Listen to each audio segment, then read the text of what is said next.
What about the claim that the story of the woman who's caught in adultery, who's about to be stoned, is not found in the earliest copies of scripture that we have?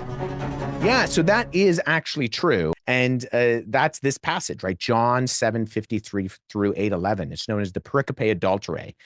And it's not found in any of the manuscripts prior to the 5th century. And the first time it appears is in a document called Codex Beza.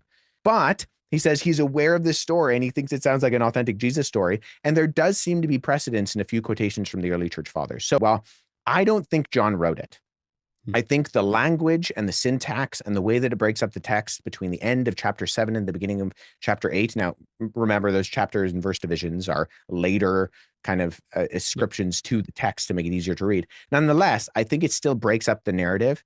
However, I think what we see within that story that has early precedent within the early Jesus community for some early Christian writers who appear to be quoting it is that it's probably an authentic Jesus story. It just wasn't written down by John.